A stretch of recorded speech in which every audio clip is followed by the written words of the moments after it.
Hello, dear listeners. Micah Ride here. Welcome to Ink Medicine Podcast, where I and other people delve deeper into our obsession with tattoos and tattoo culture and the people who make this community so great. Today, I'm talking to Ali of Jews with Tattoos, a community on Instagram. She approached me sometime in the fall. She wanted to highlight me as a Jewish tattoo artist on her page, which was so sweet and generous. And at the time, I just could not say yes, which we will talk about in the episode. And since then, I have felt more comfortable to be publicly out as a Jewish person, as secular as I am. And I decided to ask her to be on the podcast. So here we are. We talk about being Jewish and loving tattoos. We talk about being secular. We talk about being a Jewish person online and what that is like. And we acknowledge our grief about the people of Gaza losing their lives unnecessarily under the fire of Israeli government. But that is not the focus of this episode. It's really all about Jews with tattoos and how Ali came to create the community that she has created on the internet, on Instagram. And I'm always curious about people's tattoo journeys, so I do delve quite a bit into her personal journey in getting tattooed and how she positions herself as a client, how she seeks out her artists and why, and how she feels about the state of modern tattoo culture. Ali is the sweetest human, and I think you'll really enjoy this episode. So here we go.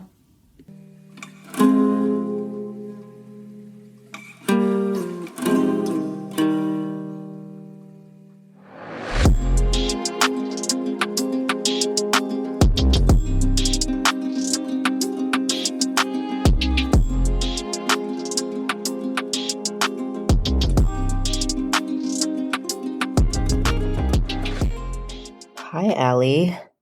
Hello, nice to meet you. Nice to meet you too. Thanks for agreeing to come on the podcast. Of course. I mean, we're on theme. You're a big tattoo lover, so this is a tattoo-related podcast. So let's say, will you tell us your name as much? Maybe you have a bigger name, a longer name, your pronouns, where you are located, and what was the last tattoo you got? Yeah, so my name is Ali. Online, I'm known as That Jewish Feminist or Jews with Tattoos. My pronouns are she, her, and I live in the Boston area.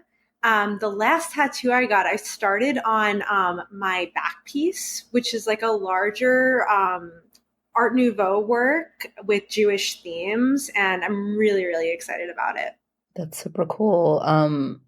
Can I see it? I mean, Yeah, I people won't mean, be able to see it, but you're like wearing a top where I could see some of it. like Okay. this here. So it's synagoga on one side and Lady Justice on the other. Can you see kind of? Yes, I can kind of see. Yeah. Yeah, so it's going to be a while before it gets done.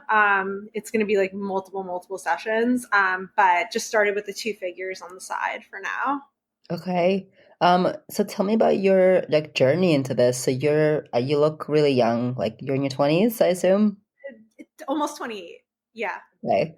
And you're you clearly, well tattooed at this point. You're getting work clearly for a while now. Like, what has it been like for you? Like, how old were you when you were first like, I'm definitely gonna get tattoos when I get older? So I think I was always kind of fascinated with tattooing. I'm a patrilineal Jew, so my dad is Jewish, but my mom is not. And I was raised interfaith, and my mom, even though she didn't have tattoos, was always like very pro tattoo. And she had a fascination with it as well. And so growing up interfaith and growing up in Reform Judaism, I didn't have the negative view of tattooing that a lot of Jews have. And I always thought, like, when the time is right, I will come up with something and I will get my first tattoo, and then that'll start me on a journey. I'll either think that this is like the worst pain in the world and never do it again, or I will love it. And I loved it. It was actually partly to spite my mom. My mom thought I wouldn't be able to take the pain of tattooing. She was like convinced. And I got a cartilage piercing, and she was like, "You're not gonna be able to take that." And I got that with no problem. And then after the first tattoo, I was like, "Mom, that was nothing." So my first tattoo I got in 2017. Back then, like 2015, 2016, 2017, it was really trendy to get an inner finger tattoo. Hmm. And so on my inner finger, on my right hand, I have Hebrew lettering that says Zihut, which means identity. And I really wanted my first tattoo to be something Jewish themed and something that had a lot of meaning. I felt like I had other ideas for tattoos, but I couldn't really move forward with any of them until I got this one. Hmm. I just wanted this to be the first one. And I expected to be in a lot of pain, and really, like, I handled it pretty well. I got it in the old city in Jerusalem at Razuk. And they have a long history of tattooing being passed down from generations, and they have a beautiful story. And so it just really felt like a meaningful experience to me. And from there, I got one other tattoo in 2017. And then I finished my senior year of college. I was very college poor. Um, and so there was no tattooing happening while I was still in school. And then once I got out of school, I started to look into tattoos in the Boston area, which was where I moved to. And in 2020 was really where I amped up tattooing. I was working for a Jewish organization. I wasn't sure exactly how they were going to feel about me getting tattoos, but in 2020, I was working remotely. So it wasn't like every single day people were going to see a new tattoo appear on me. And so it felt more normalized for myself. And yeah, then it's just kind of gone on from there. I really enjoy working with a core group of non-binary and female tattooers. And then I also love just going to flash days, like finding new artists and seeing that they have like cool flash and getting that tattooed. Flash days make me so happy. I don't know why. It's a lot of sitting around, but I just love doing them. So that's kind of where I'm at right now. Okay, that's fun that you're saying that. Like I came up in an era where flash days weren't a thing anymore. Like we all went super custom and it was all custom for a long time and now they're back. But because I have a private studio, like I don't, it's not something I really have done. But recently a friend of mine who owns a bigger shop was like, let's do like a flash day for a bunch of us, like a big community flash day. So I'm participating in a flash day at another shop where it's like circus style flash, like circus Oh, and that's so cool. yeah, like show comes to town, like, and I was like, oh, cool, like little circusy figurines and like snacks, like, what do you call that stuff? Like the peanuts. I don't know if I'll draw peanuts. That seems small, Yeah, but I was like the snack peanuts that people eat at the circus. totally, yes. I mean, I could be like any kind of old school. I was like thinking old school, but anyway, I'm excited to like draw little circusy things. I'm drawing like a silly looking tiger jumping through a hoop of fire and stuff. But anyway, I have not done a flash day ever in like my 15 plus now years of tattooing, and I'm doing my first one like in a couple weeks. That's so exciting. I find that like people get so excited around flash days. The one that there's a private studio that I go to that they have flash days like maybe once every 2 months, Oh and wow. people line up for a noon start at like 9 in the morning. Hmm. And so I always like grab my husband. I'm like, we're going early this time. We're gonna be like first in line. I'm always like fourth in line. Nice. Every time. That's how you get it. Yeah, you got to be there early. But yeah, Yeah. like I don't your studio must have a really big online following because I feel like that's a Yeah. key to a successful flash day is like getting the word out, having lots of people know about it. Oh yeah, the artist that I go to there, her handle on Instagram is Cat O Tat.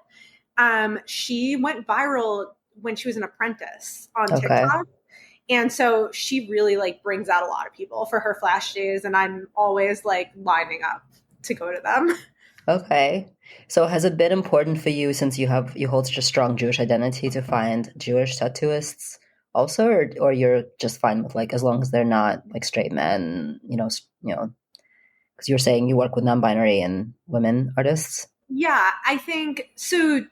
Kind of two answers there. I like working with Jewish artists when I can, and one of the core people I work with is a Jewish artist. But for me, it's really just about like feeling comfortable in that vulnerable space and having someone who like recognizes and understands that my identity plays a part in how I'm Mm-hmm. getting tattooed. And I don't like to close myself off to just Jewish tattoo artists personally, but I totally understand people who do really like to have that affinity group there when they get tattooed.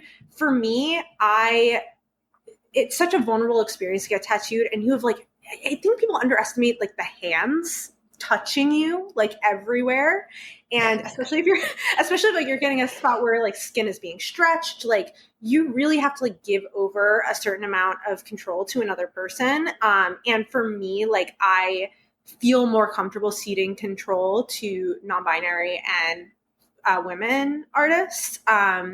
But that's not to say men can't be fantastic tattoo artists. I have gotten tattoos by men, but in general, like my core group, I like to work with women and non-binary people. So you say your core group, like how many artists do you keep in this core group of yours? I know it sounds. I'm trying to come up with a way to describe it. No, It's I just think it's fine. yeah. I think it's like, there's different ways. Like I did an episode on what I call polytattery, which is when you Hmm, get different work from different people in the yeah. same time frame, which is a way for sure people do it. It's like different people approach it differently, right? I have clients who are like, I'm only ever going to you, and Yeah. people who were going to me for a while, but then started going to somebody else because they wanted a different style, right? So there's different Yeah. ways to collect, but it sounds like you go to different people in the same time frame. Yeah, so I have three tattoo artists that I work with very consistently. And they all know about each other. I felt weird at first. I was really going to one person. She's at Lucky's Tattoo and Piercing in Cambridge, Massachusetts. Aaliyah. She is fantastic. I was going to her really, really consistently from like 2021 to 2023, almost just her, like a few people here and there, but really just her. But then she got popular and she was really hard to book. And I totally root for her success, but I had like things I wanted to get done. And so I looked at other artists during that time and started working with at Pearl Street Tattoo Club, Sarah and Cato Tat. Who is fantastic. They all do black work, but they are slight variations of each other. I find that like Aaliyah does like really good, like packed in trad black. Um, Sarah is much more like etching style, and Mm-hmm. then Kat is does fine line work, and so it's kind of these facets of things that I like about tattooing and like to have on my body, and I feel really great that I have like this core group that like understands that I'm going to get tattooed by other people and is like supportive of that and kind about it. Mm-hmm. And then I just also like I find artists in my area and we'll go to them and just like kind of temperature check and see how I feel about getting things done by them. Or like someone does like really trad pieces and I'm someone who only has black work and black and gray tattoos, but I really want something in a trad style. So I'll work with them one time and just get that piece and like that's kind of how I work with that. But if I see flash I like, I'll go to anyone pretty much. But for Mm-hmm. custom stuff, I have like those three people that I go to. Mm-hmm. Yeah, I mean, makes sense. I think, as long as you are really open with people, like, hey, you're one of three people that I go to consistently, it's all good. It's like, where it becomes stickier is when you come to the same person over and over and over again, and then you show up with a brand new tattoo, say nothing. Like, Yeah. and the other person's like, you got a new tattoo. Like, you didn't, not that you owe me anything, but Yeah. like, it's nice to have my client be like, look, I'm traveling, I'm going to get a piece from this person, or Yeah. whatever situation is. It's just, I just like a heads up just because otherwise it's awkward, you know? So awkward. The first time I had to tell Aaliyah I was working with someone else was so awkward, but she was like so great about it. And we're like very communicative. Aaliyah's the person doing my back piece also. And Mm-hmm. she identifies with a Muslim culture. She has an interfaith background, and so that has been a really great like cultural exchange between us. And we talk about the similarities that we have all the time between Judaism, being raised in Judaism, and being raised in Islam, and like the intersections there, and that's so interesting to me. Yeah, fuck yeah. I mean, the conversation, right? With my conversations with my clients are like one of the best parts of the job for sure. Like Yeah. sharing your different backgrounds and like your thoughts on things, like book recs, like anything. It's for sure one of the better parts. Cool. I love that. And I love that you're shouting them out right now as we talk, because I'm gonna put all the links, in the show notes and make sure people know who you're mentioning. I think it's great. Like I'm sure all you artists really appreciate, having their name out there one more time, even if Yeah, like, it's a small podcast. it's your livelihood, so I like to put it in wherever I can. Hmm. Have you noticed that it's been like it seems from the perspective of tattooists, people are talking about how much less busy they are than they have been, like than they are used to being. People who never open their books, opening their books, people who were booked out a year, now booked out a month, like that type of thing. Have you noticed that as a client that you're getting easier entry into people's books? Not at all, actually. Okay. I don't know if it's just like the people I book with are just like really booked up and really popular. But I think like, for example, like Kat she does specifically like a trauma centered approach. And so I think that people looking for that like are really gonna like flock to her, since she's super open about that. And then like the other two work for really, really popular shops. And so I think that they're like booked out to forever. I'm like always booking like 2 months down the line with them to get a weekend day. Mm-hmm. And so but I have noticed a lot of discourse around like the being like not booking as often issue. And it seems like it's kind of a mixed bag. It's also that Boston is like, it's a city environment too. So like a lot of walk-ins to places and things like that. There's still a walk-in culture, huh? Because there's not much of one here anymore. It depends. So there's certain studios that are very clear that they're private and they don't do walk-ins. Some will have like a walk-in day. Like my artist Aaliyah, like the third Wednesday of every month is a walk-in day. And so it depends. But then there are shops like North Street Tattoo Shop in Salem, which is just like an hour out from me. They do walk-ins every day and flash off the wall type things. Mm-hmm. They're like more of a trad shop. Like And old so, school. Mm-hmm. yeah, so it's kind of a mixed bag. Okay. Interesting. I feel like you'd be like a really good like tattoo artist manager or something. You're like you would like represent well. What do you do for your job? I'm a comms director. Okay. So yeah, so I do a lot of I run a comms department for a civic engagement nonprofit. So a lot of progressive advocacy, and yeah, so social media and just talking to people is like one of my favorite things, and being Mm-hmm. able to have engage in dialogue with people. And tattooing is just something like, it's like one of my like niche little neurodivergent things that I like am very interested in. And so like I do like a lot of research on it, and like so that I can understand like language and the culture and like the conversations going on, because I think as a client like I want to be connected into like some of the not all the conversation, but some of them that the artists are having, because it as clients like we have bias and that should be addressed. And the tattooing industry is growing, and I think like it's important for us to recognize those things. Please say more about Yeah, having bias as a client. yeah, I think like there's a lot of, so I mean, just on the basic level of like what we're getting tattooed, I think that there's more attention to, are we appropriating other cultures? Where did this art come from?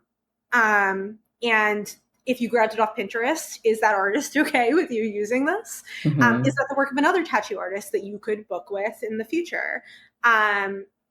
Is your artist changing the artwork rather than just tracing it onto a piece of paper? Things like that. There's much more awareness to that. both on, from my perception, both on the artist side and the client side. And then there's thinking about shop values. Are you going to go to a shop and expect to be treated badly? I think that there's this perception for a long time that, like, because tattooing involves pain, tattooing also should involve emotional pain. And I think that there's a shift, both on the client advocacy side and on artist empathy, to like address that and make sure that clients feel safe. Mm-hmm. And then there's also like, there's a bias, I think, from watching things like Ink Master, and like the separation from like client and personhood, and making sure that we're not like separating ourselves out in the tattooing process, and also recognizing that like we should be pushing for artists to be more inclusive of those with melanated skin.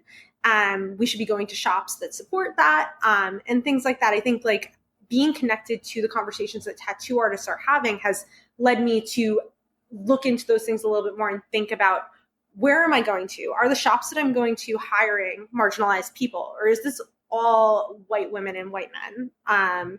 What is the ratio of men to women at this shop? Do the women seem like they are appreciated and treated well? Things like that. Mm-hmm.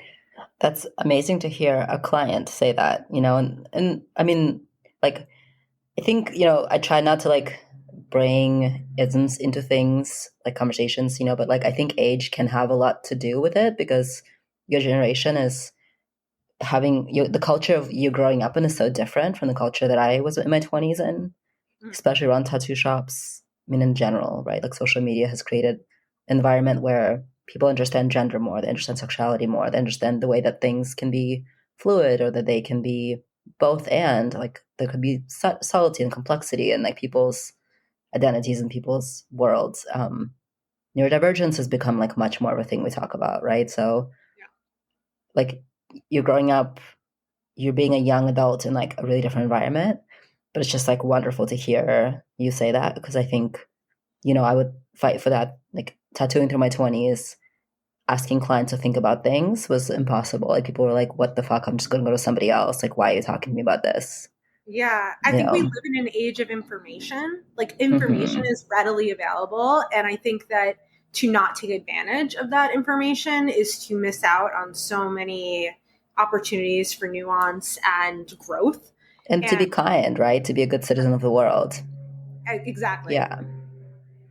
Yeah, but I mean, that's somebody was wanting something appropriative, and I said, well, let's think about this. Like, how can we make it, the right thing for you, because you don't come from this culture. Like, person would just be like, I don't care. I want this thing. I'm going to go to somebody else and get it anyway.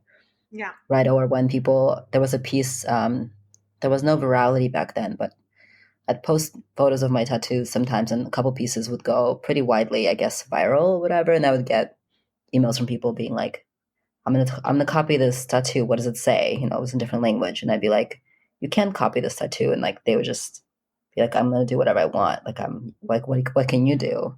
Yeah. Right. So there was no like way to defend my own integrity in it in that way. People will Yeah. do what they do. So the more people are aware, the more I think we appreciate it. Yeah. And that issue, like with people copying artwork, is like part of the reason I like so heavily credit my tattoo artist, like being someone who's out there on social media. Like people see my tattoos, and I have a Pinterest board for my tattoos, and I constantly, like, people are going to do what they want to do, and I can't control them, but to the best of my ability, I'm going to credit all of my artists. I'm going to ask people not to copy tattoos directly, to like work with an artist custom. If you have an idea from concept to drawing, like you should be working with an artist for something original. Mm-hmm. So how do you envision your body of work growing? Like, when you are 80, what do you envision you look like tattoo wise? I think well, this is really optimistic. I would say everything but neck and face. Like that's kind of, with like some gaps, obviously, but like Why mostly. not? Why no neck? Just be well. Let's see if the world changes, because the world is constantly changing. I mean, like 5 years ago, I probably couldn't have had a hand tattoo and worked in politics. Hmm. But I worry professionally, like about getting a neck tattoo and professional perception. I'm still at a point where besides for my hand tattoo, I can like cover things at work. My workplace currently is very accepting of my tattoos, but I worry about getting jobs in the future. But let's say you're 65 and you've retired, right? And Oh, then there we you still go. have a decade or whatever of getting tattooed. There does come a point when a person's skin gets too old to be tattooed well. It kind of starts to kind of break apart as you try to tattoo it. So it's a sad day Oh, for yeah. folks because a lot of times people, get to an age and they're like, I want to start getting tattooed. I want lots of tattoos. And you're like, you have a couple years. Like, let's go. Like, time is Yeah. ticking. But say this is not an issue. Oh, yeah. Neck done. Side of the head definitely done. Nice. Yeah, I would pretty much. I think like my face is like the one thing I'd like to leave. I like how my face looks, and so I feel like a lot of my tattooing is like bodily affirmation and like making Hmm. myself feel like more at home in my skin. Where I feel like my face I feel at home in, but like other things I think like I can like put artwork on my skin and make it look beautiful. So say more about that. Like how do you feel like your self-image has changed as you've spent the last, what has it been, 7 years getting tattooed? I think like I've struggled with body dysmorphia, but I don't get tattooed to like cover up the things that I'm insecure about. I just think like there are these like areas of my skin that just feel like, oh, that's not exactly me. Like that doesn't feel like me yet. And then I put something on it and it just feels like I've like made this into a template for like beautifulness. Like for example, I have my butt tattooed, and I actually originally got a tattoo. That was my second tattoo, and I covered it up because I got it done, and it was a fine tattoo. Like there was nothing wrong with it, but I got it done thinking that that would like affirm that part of my body. And then once I saw it, I was like, I don't feel affirmed by this, and I feel like there's better things that can be done with this space. And so now I have big peonies covering both butt cheeks. And Hmm. that to me, like I never felt this need to like look at my butt before, but now I'm like looking at my butt all the time. I'm like, this is so beautiful. And so that's kind of what I'm doing. Like it's not to cover up something, but it's to make my body something that I really like want to look at and like Hmm. appreciate. I mean, bodily acceptance is like an ongoing journey, I think, for pretty much everyone. But this takes me one step closer. Yeah. I feel like butt tattoos are really tricky. So I'm Yeah. glad you ended up with something you really like. Do you mind if I ask, like, what was the original idea that you got covered up?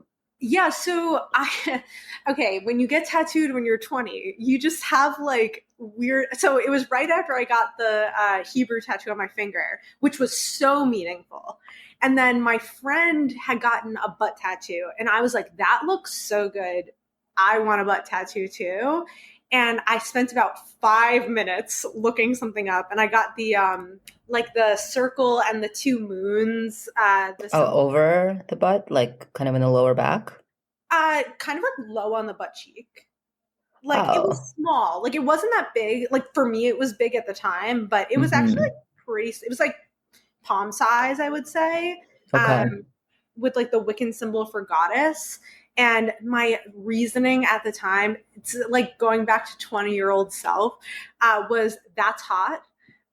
Um, and right after I got it, I was like, this is just, I mean, it's like nice. It was well done, but it just didn't make me feel more like me.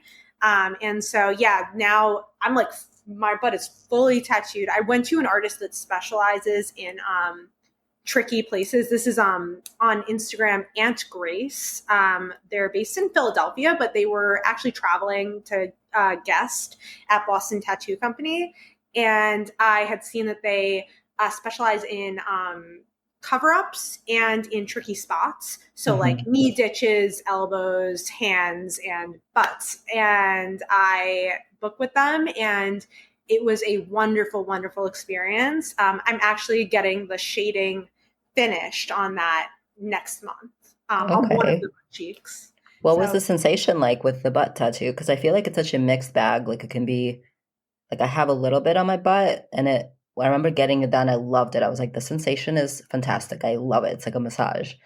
But I've also tattooed people's butts and heard people talk about their butts being tattooed as like horrible. So what was your experience?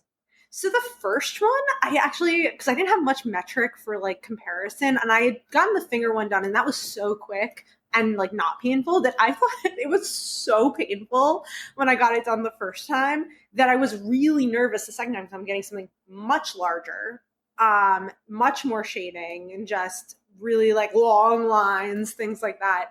And I was like 5 out of 10. It was really not that bad in terms of pain. And there were some lines, like what you said, they were like satisfying when you could feel them being Hmm. pulled. I was like, that doesn't feel bad, like at all.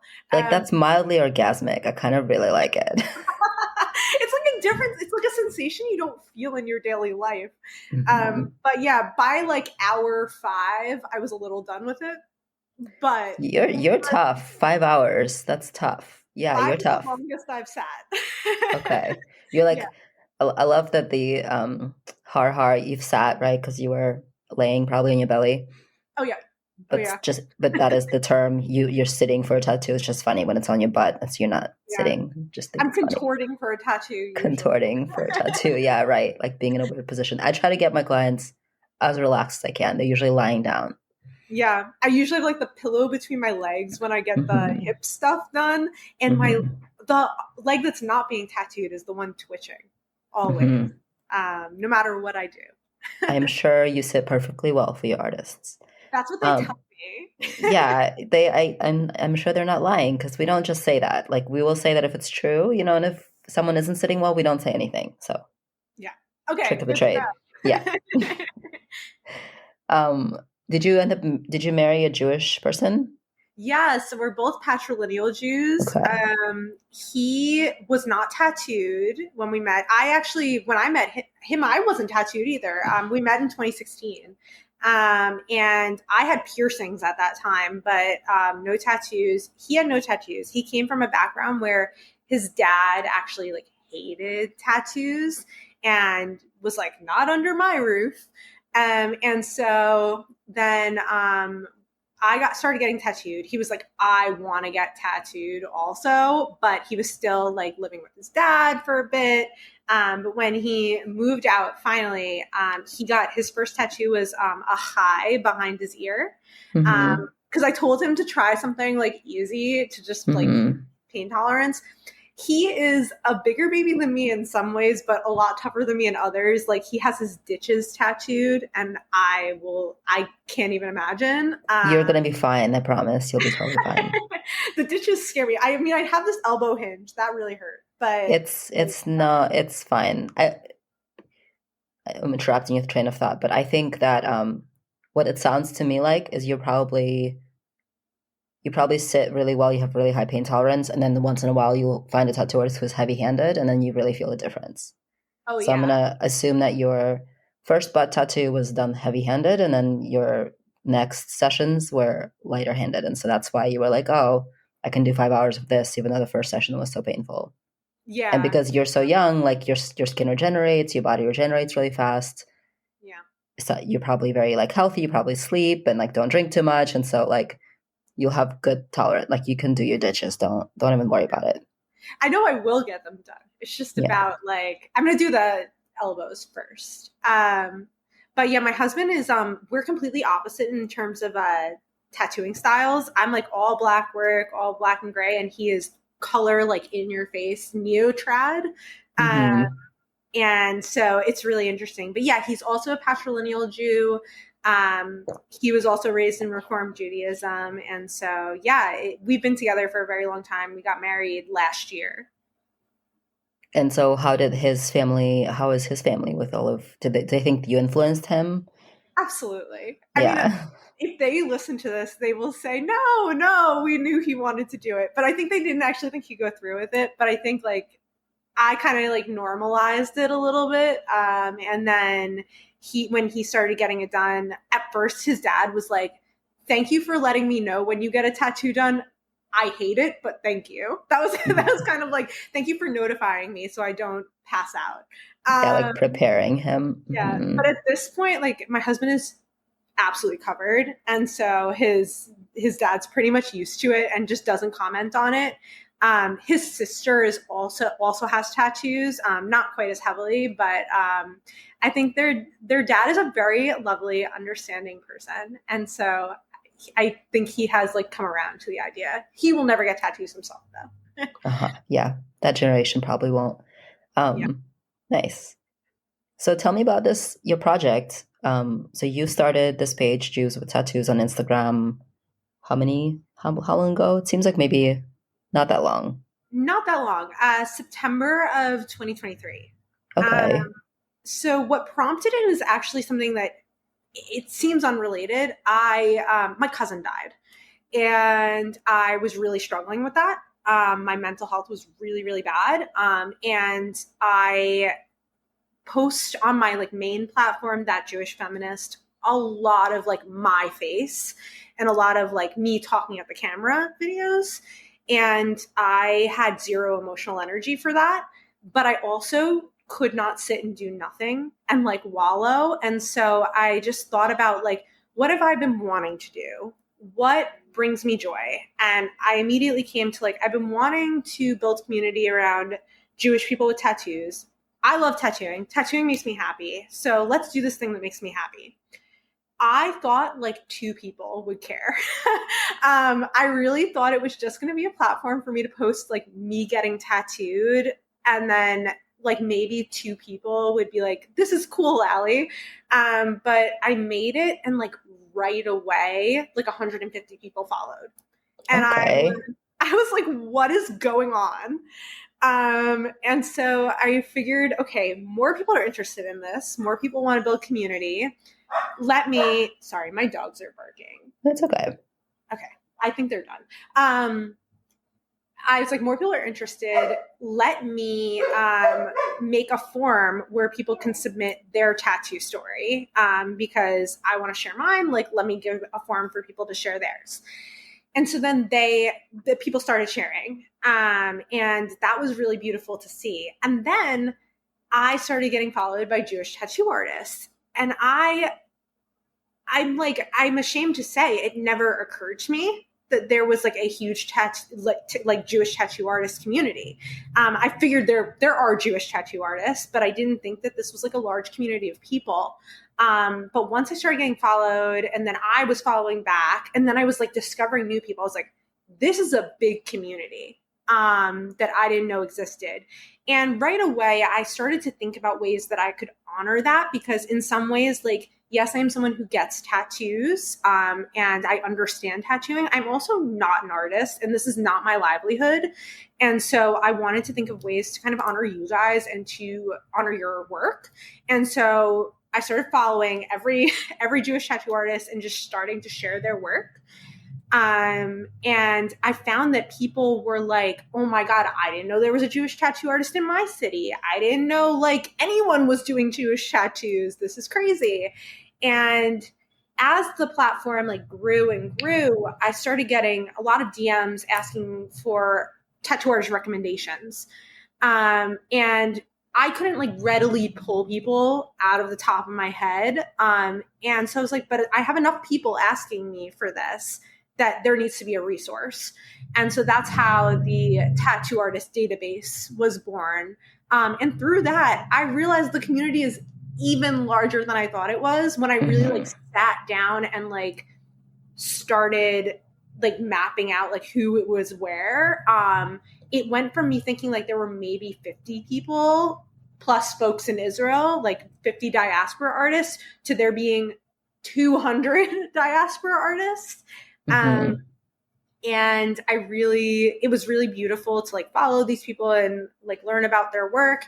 And so now this has just become like a really great project where people can share their tattoo stories. They can be connected with Jewish artists so that they can find affinity there and maybe get Jewish tattoos from someone that they feel understands them a little bit more and the cultural significance, or understands the context of diaspora anti-Semitism, or someone who's even just like had experience tattooing Hebrew calligraphy. People are able to be connected in that way. And I think it's really beautiful. And I really want the community to expand even more than it has, and reach more people. And I want to find more Jewish tattoo artists. I am constantly like looking through hashtags to try to find new people, but to a certain extent, I rely on word of mouth to get out this the account and to get out the fact that there is a database that people can be added to. I've recently expanded onto Reddit and created a subreddit for folks to share stories, ask for advice, a little bit more like a one-on-one context. And so I'm always looking for ways to expand the project. That's so beautiful. First of all, I'm sorry about the loss of your cousin. Thank you. And it's such a beautiful thing for you to, go and make something like kind of in their honor, in their honor, that, is now serving community, and you're creating community, connecting people through it. Like, it's kind of one of my great excitements and passions in life is to create community and like connect people with people. Like, if I wasn't tattooing, I'd probably be a matchmaker, because I just love like the idea of connecting people, I'd be like a village yenta. I'd move to a small village and be like their non-binary witch, like matchmaker. Love that. You gotta watch Jewish Match. Have you watched Jewish Match? Oh my God, it's so good. It's so good. I was so happy that it was so good, because I was expecting the matchmaker not to be that great, but she was fucking awesome. Oh yeah, I loved her. Yeah, I would. She was like, I was like, you're a celebrity to me now. Like, just please make more, more of the show. I love that she was like, oh, young woman, you want a guy with nice eyebrows? Okay. But then she actually didn't get her the guys with nice eyebrows. It was like, no matter how ridiculous the request, like the one guy who was like, I want a blonde, blue-eyed Jewish woman who speaks Hebrew. She was like, well, that's nearly impossible. But then she didn't, like, she went and found him. Like, I think a couple of women who fit that description. Yeah. It's ridiculous. Bet I got it. Yeah. She's like, yeah, that's the challenge, but I am up for the challenge. Like, she was awesome. Yeah. Loved her. I was going to say, do you know the guy behind Hebrew tattoos? Gabriel. Mm-hmm. I don't know him personally, but I definitely follow his work and like see everything that he's doing there, which is really, really beautiful. So he doesn't tattoo. He only he's not a tattoo artist. I actually chatted with him one time because so what he does and his team does is he creates the image, and then he suggests a tattoo artist to a person in their area who he knows can do that kind of work. Yeah. And so he has a database of, I'm assuming mostly Jewish, but at least people who are competent at doing that type of detailed calligraphy work. Yeah. So he creates the image, we tattoo it. And so after like the third time somebody approached me with a piece of art from him, I was like, let me connect with this guy. Like, I just find it a little odd to be like sent clientele this way. Also, I didn't ask for it. Also, I don't necessarily want to do this kind of work, but like I will if people ask. But also, I want to be super careful about what I take on. It's like tattooing someone else's art is not my favorite. Like, it's fine, but I'd rather do my own art, right? Yeah. So anyways, I wanted to connect with him. So we chatted, and he was like, yeah, I used to train. I trained as a tattoo artist a long time ago. Wasn't very good at it, so I dropped that part, and now I just do designing. Yeah. And I was like, okay, interesting story. I totally want to get him on the pod and like chat with him more about it. Yeah. But the point for you is that he probably, whoever he has like people working for him. So I would email, I have his email address if you don't, and just ask for their database. Oh yeah, that would be you'll great. Probably find some new people there. Yeah, for sure. I usually go through and see who he has tagged or like in his posts, but like a whole database that I can kind of like combine with mine would be great. Mm-hmm. Yeah, it's an assumption, but I assume it's a good assumption to make about the way that he points people to other artists in different cities. Yeah. But yeah, so how fast have you seen that? Is the growth happening in spurts or consistently? It's spurts, but when it's really like there, it's really growing, and it's like a little like shocking in the moment, but in a good way. Like when I launched the database, I grew like close to 700 people in like 2 days. Mm-hmm. So it's things like that, like the growth of the database, launching the subreddit, like things like that will usually draw out growth. But yeah, I think like back in probably like December of last year, I think I had like 300 followers, and then now I think I'm close to 3,000. So Yeah. Awesome. yeah, it's been really, really great to see it grow. I just want like more people to know that it exists. 'Cause I'm sure that there are people that could benefit from the resources and just don't know that they're out there. For sure. Yeah. Have you had any like backlash, undeserved backlash just for it having the name Jews in the title in the last like Yeah. however many 9 months, however long it's been since the war in Gaza? It's so funny. So I got really weird backlash that I didn't understand at first because it was coming from non-Jews on Reddit saying that the username was inappropriate. And I was like, wait, I don't understand. Like, what about this username is inappropriate? And then there were other Jews also like on that thread who were like, why is this? What are you talking about? Like, what is inappropriate? And they thought it was a Holocaust allusion. And I was like, of course, like only like a Oh. non-Jewish mind would go there and like think like immediately go to trauma. Like my mind never went there because I'm like, number one, I'm Jewish. So like anyone coming to the account can feel like it's a safe space for Jewish people. And like the content of the account has absolutely nothing to do with the Holocaust. But I got some backlash on that was really weird and surprising. I get accusations all the time of being both a Zionist and an anti-Zionist, both used negatively. Mm-hmm. I really try to make the account. I obviously like I'm a person, I'm a human with beliefs and bias, but I recognize that there's swaths of the Jewish tattoo community that have differing beliefs, and so I try to really keep my bias out of this as much as possible. Obviously, not completely possible, but as much as I'm able to. Like, I've been told to remove certain Jews from my tattoo database, and I have refused. I've gotten Because of their stance on on Israel. Israel, or And yeah, it's okay. been and it's not like one group of people doing it, it's both. And Mm-hmm. I refuse to do that. I will highlight art, and that's what I do.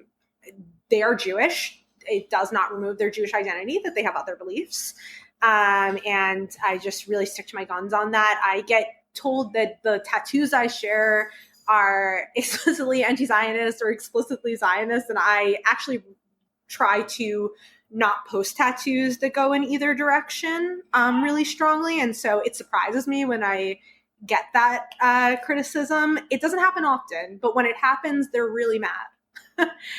Yeah, I mean, it's like you know that it's their thing and not yours when it's from both sides equally strongly. Like, Yeah. where you're like, I'm just trying to do a thing that has nothing to do with this thing, Yeah. my personal beliefs aside, and people are like, you doing the thing from both sides. Like, it's Yeah. clearly not something you're doing. Yeah, that's what I kind of lean in on. I'm like, okay, so I'm getting strong criticism that I am like giving preference to the opposite group from both sides. So I'm like, okay, I must be doing something right here. Like I must be like treading like a really neutral line well. Have you, so like, do you feel fine? Like with your, not, what's the question? How do I ask it?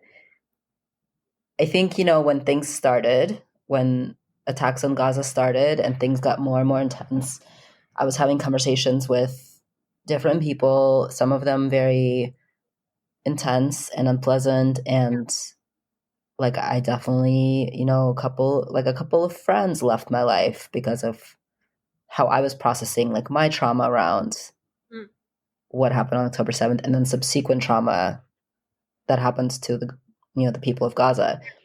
And so it was really hard to like hold I've never identified very strongly as Jewish, like in public, because I find it confusing to talk about it with people who are not, because, and even people who are, because they'll go, oh, do you practice? Which synagogue do you go to? And I'm like, it's an ethnicity for me. Like, it's just like my blood. Like, it's not what I do, it's who I am because I'm an immigrant from Russia and that's how I grew up, Mm. but it's like hard to explain how Jewish I am to people, Yeah. in what way I'm Jewish. And so I just don't really go there because I don't have that affinity with American Jews. And I also don't want to explain it to everybody. Yeah. Yeah. And so for a while there, I was like, I just want to separate myself from anything like Jewish related. That's why, and when you first approached me, I said, no, not now. Because I just was like, I don't want to be in the public eye as a Jew right now. Like that just feels Yeah. very vulnerable and scary. And I have this tiny little business that, if I don't have it, like, what am I going to do? I have nothing else. Yeah. If people boycott my business because I'm out in public as a Jewish person. So have you felt, I mean, it's not your livelihood, but have you felt anything like that in the last, however long it's been, 9 months, I think? Being Jewish online is something I really started doing in 2020, and it has been wild and it's so vulnerable. And so I 100% understand where you come from with that. So I'm also a secular Jew. Like, I don't identify religiously with Judaism beyond doing ritual to affirm cultural significance. And I find that people misunderstand that all the time, and it's something I have to explain. But then from the non-Jewish point of view, it's so difficult to have conversations about Jewishness when you know that there are non-Jewish eyes on you, because a lot of these conversations are meant to be intra-community. Like, they're not meant for everyone to hear. And so I'm really, really careful with what I put out publicly online. I'm on TikTok as That Jewish Feminist, and I talk about anti-Semitism and the history of Judaism because one of my degrees is in Jewish studies. And the amount of anti-Semitism I have received online is absolutely wild. And the rhetoric has been really consistent, but since October 7th, I never had comment filters on TikTok. Even when I was getting horrible stuff, it was like enough that I could manage it and like moderate it on my own. I put on comment filters for the first time at the beginning of this year. Because I was getting like 200 comments an hour. And they were like the same thing over and over, ranging from like the same thing being repeated from far right rhetoric, or like people being really obtuse and misunderstanding, like taking the meaning of my video and applying it to Israel when my videos had like literally nothing to do with Israel. And I had to put on comment filters. And so, and I sometimes do not feel 100% safe. I was doxxed by a Nazi back in 2021. And I had to go to the police. Like, it was a whole thing. And that same Nazi was like literally obsessed with me and was posting about me all the time. And so I felt extremely unsafe during that time. I would say, like, I feel right now my public presence since my cousin passed has been a little bit less because I've just had to step back from putting my face on things quite as often. But even not posting, my comments, like at least 100 a day that I have to go through, even not posting. So yeah, it's really hard to be a Jew on the internet. But I found that Jews with tattoos, at least for the time being, even with the criticisms I've gotten, is like my safest space at the moment. I do get the occasional message from an anti-Semite, but in general, it's just this beautiful community where Jews will put aside other differences that they have and like focus on this one thing that they love. And I think that a lot of the time in larger dialogue building, that's part of what we have to do is like look at the commonalities we have and the things that we care about, and then find a way to push through and have dialogue when we disagree through that. And I find that disagreement is a really important Jewish value to me. And like understanding that we have diversity of opinion and that is like the basis of our culture and religion. We often forget that, but like in those moments where we disagree, like taking a breath and saying like, I need to hear this person, especially because we disagree. Yeah, it's a wild experience online. It sounds wild. TikTok is not a nice place. No, not at all. But it's like the one platform like before TikTok, before Instagram had Reels. It's like the one place I could like talk to people. And Hmm. that's what resonated with people about me. It's not me taking photos of myself. It's like me like speaking to people. And so it became my default platform, unfortunately. Yeah, I mean, I had some luck with it, but almost every time I've had a video go wider than like 200 views, I get a lot of negative comments. People just want to tear down whatever it is you're saying. Like the last video I posted, I had tattooed a client who is half black, and her skin is like visibly black. She's not light Yeah. skinned, but sometimes when you take video photo of darker skin, it looks lighter because of like the way that like it adjusts. Especially with the tattoo on the skin. This bright, beautiful tattoo, and when I tagged it on TikTok, I said, I've never seen like these bright colors settle on darker skin like this. And I tagged it as melanated client. And people just fucking jumped down my throat. Like, this person is not melanated. Like, what the fuck are you talking about? Is a melanated person in the room with us? Like that kind of bullshit. And I got like, yeah, within an hour, I got like 100 comments, just people being like, you're fucking stupid. Like, you don't know what melanated means. And I Yeah. was like, I can't prove to you that my client has melanated skin besides like this video. But I was just like, I'm not responding. I deleted the video and like deleted TikTok. It's like, I need a Yeah. break. People are People so online, mean. when they can hide their face, Yeah. I've learned that people will say anything behind an anonymous profile, like to the point where it's like shocking to me. Like I could never imagine speaking to people the way people speak to me online. And so Yeah. totally empathize with that. Yeah. And whatever else I posted that was like, you're lying, you didn't, you touched this up, it didn't heal like just whatever. And like, why would I lie? Like, I'm not a 12-year-old trying to get clout on the internet. Like, I'm not using it. I don't know, like lying about your work. It's just, yeah. I was like, this place is very weird. Yeah. Yeah. So, and sounds like, you're talking about some serious, important issues, and sounds like you get a lot of backlash, but also I'm assuming a lot of support as well, which Yeah. is great, which is like really the point. Yeah, for sure. Um, it's beautiful. What's what do you see yourself as like an influencer? How do you Ugh. think of yourself as a person taking up space and saying things that need to be said online? It's so like I hate calling myself an influencer, but that's what most people would call me. It's Like like a tired word. It's a tired word, but it's okay. We can own it. because it I feel like it imbues a certain amount of like I think I'm like above other people, and I am not. Like I am just like a regular Joe, like who just has ideas and is good at talking about them. That's like really all it is. And I think we all have ideas, and like I really try to empower a lot of people to like put their voice online also as much as they feel comfortable, because I think like we all have something to say. I usually, when pressed, will tell people I'm an influencer, but I usually say like I create content online. I'm an online activist. I That's a build better, probably community better way to put it. online. Yeah. Yeah, like people. I actually it was crazy. I went to a reunion for an internship that I did. It was a Jewish feminist internship, and someone recognized me, and I have really intense social anxiety, and so this person was like, I know you. And I was like, but I like did not know how to speak to this person. And I had such nervousness. It's like people think if you're confident talking to your phone screen that you're really confident in person.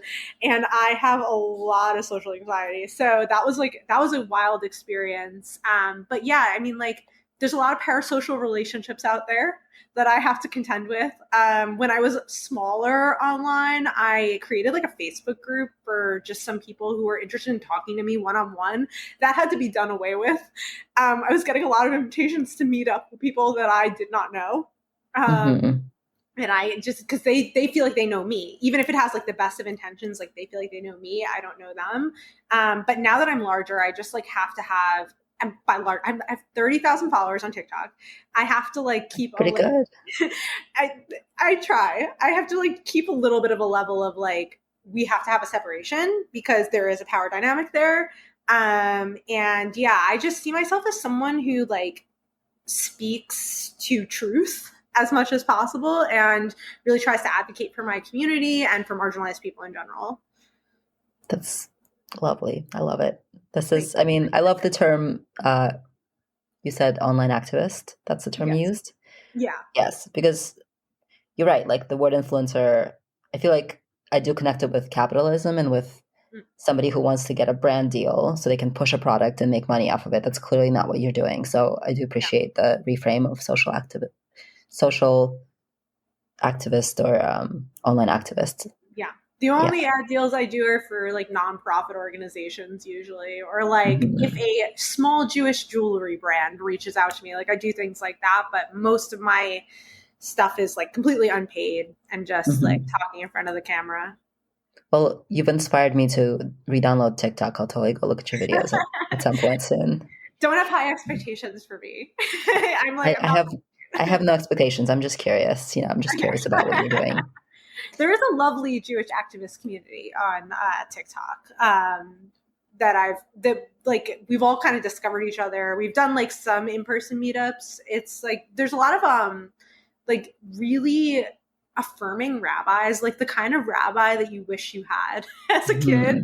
And one in particular, just so I can shout them out, is Rabbi Noyo, who I'm friends with in real life and is just like a fantastic person. And they really they're inspirational. Love them. Cool.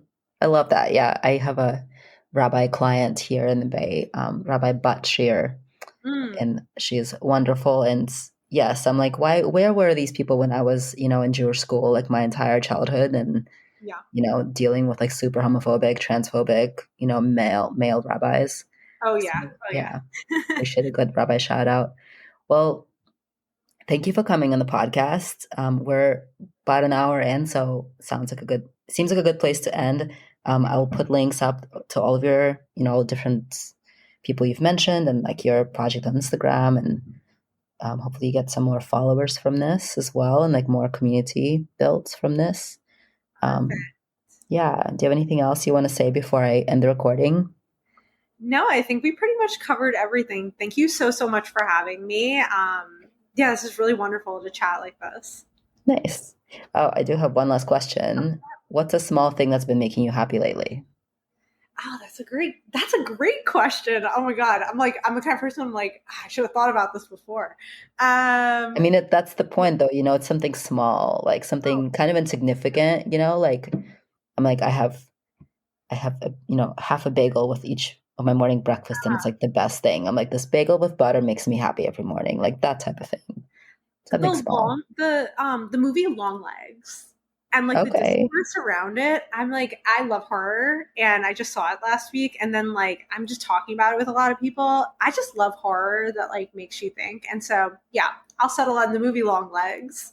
Okay. I'm not a big horror person. I get scared easily. But if you are a horror person, listener, Long Legs. And then you could, hit up Jews with Tattoos on Instagram and tell Ali what you think. I don't know, maybe.